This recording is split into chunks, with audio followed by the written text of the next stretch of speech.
क्या आपके ऊपर भी कर्जा चढ़ा हुआ है? क्या आपको भी बैंक्स की ईमेल आ रही हैं? क्या आपको भी वार्निंग आ रही है? क्या आपको भी टेंशन दी जा रही है? तो ये वीडियो थोड़ा सा देख लीजिएगा। पर्सनल एक्सपीरियंस के बाद कुछ बातें शेयर करूंगा, जो बातें शायद आपको जानना ज़रूरी है। अगर स्पेशली आप यूएई हैं, दुबई में या दुनिया के किसी भी मुल्क में बैठे हैं, डेप आपने पैसा देना है specially to the financial institutes.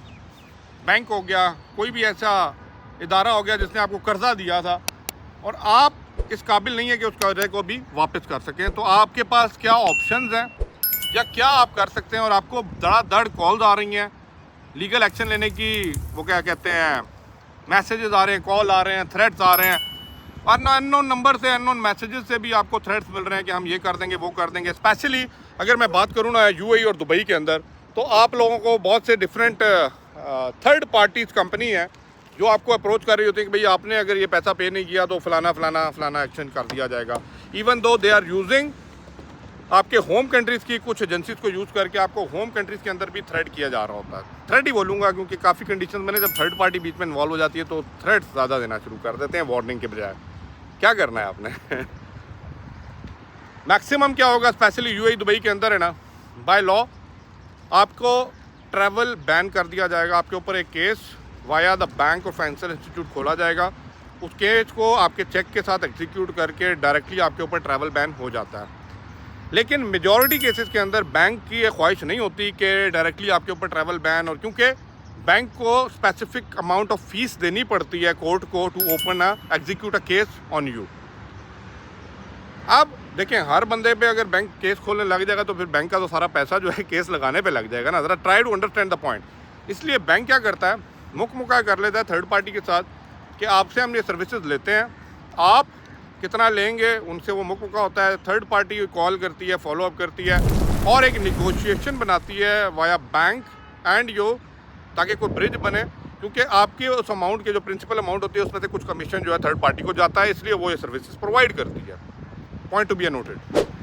Number 2, अगर थर्ड पार्टी बहुत कोशिश कर लेती है और हैंड्स अप कर लेती है, फिर लास्ट ऑप्शन होती है वो आपको ईमेल भेजते हैं कि हम आपके ऊपर केस कर देंगे, और कई कंडीशंस के अंदर केस नहीं भी करते, लेकिन आपको कुछ लीगल पेपर बाय एडिट भेज दिए जाते हैं कि भाई हाँ हो गया है केस, तो क्योंकि आप डरेंगे और कुछ पैसा निकालेंगे। इस कंडीशन में आपको करना क्या है? अब मेरी कुछ एडवाइसेस हैं वो याद रखिएगा, ठीक है। नंबर 1 पॉइंट, निगोशिएट करें। क्यों? क्योंकि जो क्लेम अमाउंट हो रही होती है ना, जो भी बैंक कर रहा है, जो भी इंस्टीट्यूट कर रहा है, वो ज़्यादा होती है। फॉर एग्जांपल मैं एग्जांपल की बात करता हूँ, 10,000 लिया है तो वहाँ पे 10 नहीं होगा, वहाँ पे 22 होगा या 25,000 होगा। उसके अंदर लेट पेमेंट डाला होगा, जब से आप उनसे रब्ता नहीं कर रहे उतनी फीसें डाल दी, ये वाला चार्जेस, वो वाला चार्जेस, सब कुछ डाल डूल के 20-25 का बना देंगे, और चेक भी 20-25 का लिखा होगा। Number 1 thing. क्यों? क्योंकि वो ब्लैंक चेक होता है जो आप एप्लीकेशन फॉर्म फिल करते हुए एक साइन करते हैं paper. Try to understand my point. अब वो जो आपने ब्लैंक चेक साइन किया होता है उसके ऊपर अमाउंट और सारा कुछ फिर वो खुद करते हैं, और केस फिर उसी अमाउंट का खुलता है।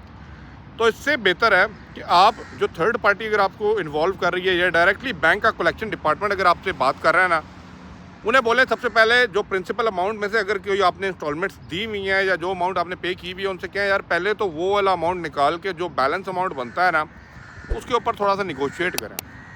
मैंने बहुत से बैंक्स को बहुत सी निगोशिएशन करते हुए देखा है, depending on the references document you are providing. आपकी जॉब लॉस हो गई, पीछे कोरोना वायरस में बहुत से लोगों ने पैसा भी खोया, जॉब भी खोई, सब कुछ खोया।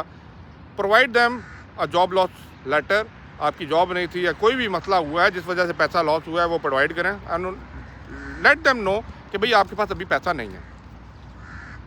नंबर 2 कंडीशन में वो आपके साथ निगोशिएट करेंगे। क्यों? इतना बुरा कोई भी नहीं है, करने के लिए वो रेडी हैं, लेकिन आप जवाब दें और उनसे बात करें। Try to do the negotiation, they are ready for the negotiation. लेकिन जब केस एग्जीक्यूट हो जाएगा तो केस एग्जीक्यूट फिर वो 10,000 पे नहीं होगा, 25,000 पे होगा, या 22 पे होगा, 17 पे होगा, 18 पे होगा, डिपेंडिंग के बैंक क्या डालना चाह रहा है। अब रही जब एक दफ़ा केस एग्जीक्यूट हो गया ना वाया कोर्ट, अब आपको वो अमाउंट पे करनी ही है, क्योंकि आपके ऊपर डायरेक्टली ट्रैवल बैन आ जाता है। तो ट्रैवल बैन तभी रिमूव होगा जब तक वो केस वहाँ से डिस्चार्ज नहीं होगा, और डिस्चार्ज करने की अथॉरिटी सिर्फ या तो बैंक के पास है, या वो जो अमाउंट क्लेम अमाउंट वहाँ पे बैंक ने कोर्ट ने शो की हुई है वो आप पे कर दें, आपका क्लियरेंस आ जाएगा and you will remove your wave of your travel ban. अब इसमें एक और कंडीशन भी आती है। फॉर एग्जांपल आपने केस, आप कहते हैं बैंक से बात नहीं बन रही, तो थर्ड पार्टी अगर आपको लग रहा है जो आपको बीच में इन्वॉल्व कर रही थी, उससे बात करें and involve them to negotiate your this amount with the bank. वो अपने कमीशन के लिए बैंक के साथ उनके राब्ते होते हैं, मैनेजर्स के राब्ते होते हैं, वो फिर भी कुछ ना कुछ बीच का हल निकाल के दे देते हैं। This is how you are dealing with the banking department, financial department to solve your case. और कोई रास्ता नहीं है, या तो फिर सीधा जो पैसा बना हुआ है कोर्ट को वो पे कीजिए और अपना ट्रैवल बैन हटा के ट्रैवल कीजिए। आई होप सो बात समझ आई होगी। वीडियो को लाइक शेयर लाजमी कर दीजिएगा। कुछ ऐसी बातें थी जो मैं आपको अपने दिल से समझाना चाहता था। I hope so you understand that. अल्लाह हाफिज़।